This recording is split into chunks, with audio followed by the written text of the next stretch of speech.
Depois de 6 meses de pesquisas, a bióloga da Universidade de São Paulo, Caroline Caide, descobriu, junto com outros professores, uma molécula chamada microRNA 367.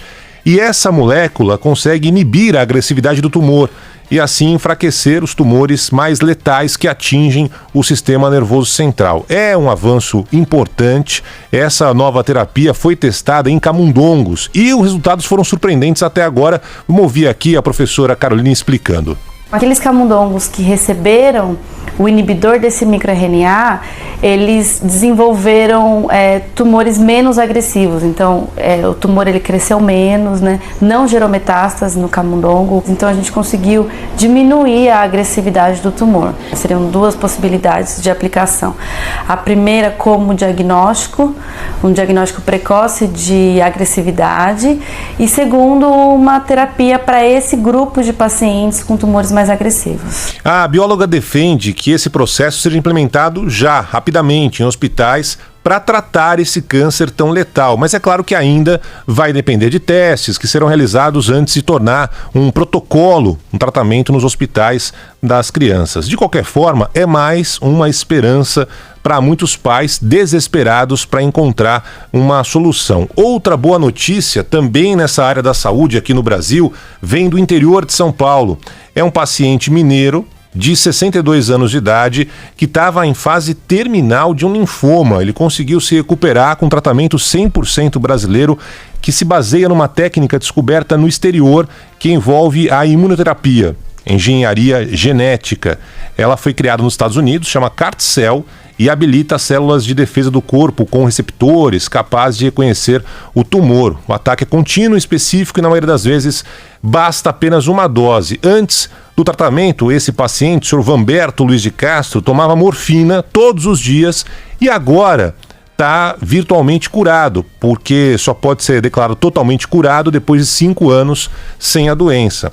Esse método que foi trazido do exterior foi desenvolvido aqui no Brasil por médicos e pesquisadores do Centro de Terapia da FAPESP, que é o Fundo de Amparo à Pesquisa do Estado de São Paulo, e da USP, né, ligado ao Hospital das Clínicas de Ribeirão Preto. Eu não sei se você, Carla, você, Felipe, vocês ouvintes da Band News FM que estão acompanhando a gente agora, já tiveram alguém próximo sofrendo com câncer. Não estou falando especificamente linfoma ou câncer pediátrico, não. Estou falando se alguém já passou por isso. É um terror.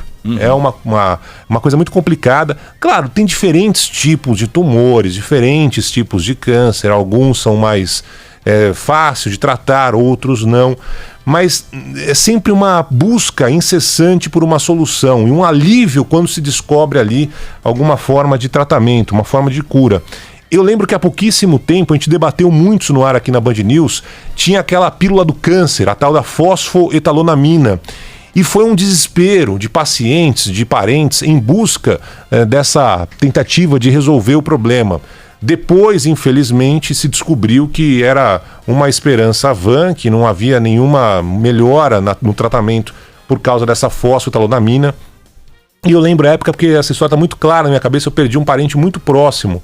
E a gente foi atrás dessa fosfoetalonamina. Na hora você fica desesperado, você quer achar qualquer tipo de alternativa. Você se segura em qualquer coisa, né? Qualquer coisa. E infelizmente a gente não teve esse êxito. De qualquer forma, nesse momento em que a educação não está sendo tratada com prioridade, essas pesquisas que a gente está acompanhando, que podem salvar vidas, vêm comprovar mais uma vez a importância do financiamento em pesquisas.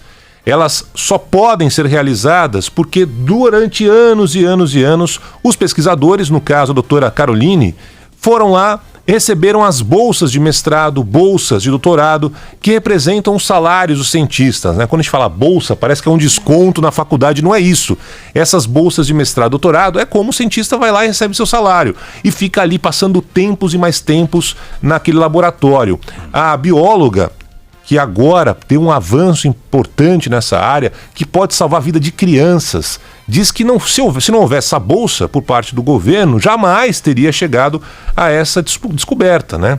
Então é bom lembrar que os pesquisadores ficam lá, passam 10, 12 horas dentro dos laboratórios pesquisando, investigando hipóteses para os seus estudos, ou seja, é uma vida de dedicação que gera benefícios para muita gente. E Barão, Carla, para você chegar a esse patamar do doutorado, do mestrado, você não pode ter uma graduação caindo aos pedaços. Exatamente. Nem uma pós-graduação caindo aos pedaços. Então, a universidade como um todo, né, merece ser contemplada sempre por um governo que quer ter cabeças pensantes, né, que quer ter produção intelectual, com resultado prático. Olha o resultado prático. Isso. Falam muito disso, né? E só reforça também, Felipe, Carla e ouvintes, o caminho do conhecimento, né, do aprendizado, da pesquisa, que jamais deveria ser deixado de lado ou em segundo plano.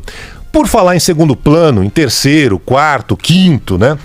Eu queria lembrar de um assunto que está sendo um pouco esquecido já nos noticiários, que é o crime da Vale e da Tuvisud ali em Brumadinho. Depois da tragédia que já tinha ocorrido em Mariana, essa semana agora foi determinado que mais de 50 barragens com resíduos de mineração fossem interditadas em Minas Gerais. Sabe por quê? Por falta de garantia de estabilidade. O Jornal da Band trouxe ontem um número que só não configura uma piada de mau gosto porque se trata da mais pura e cruel realidade. Depois dos crimes que a gente acompanhou tanto em Mariana como em Brumadinho, o Estado mineiro tem cerca de 300 estruturas que ainda servem para mineração.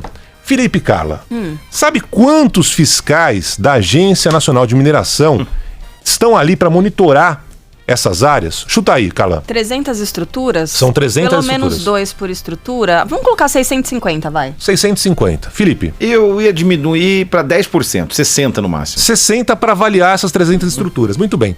Sabe quantos existem hoje, depois das duas tragédias, depois de tantas mortes?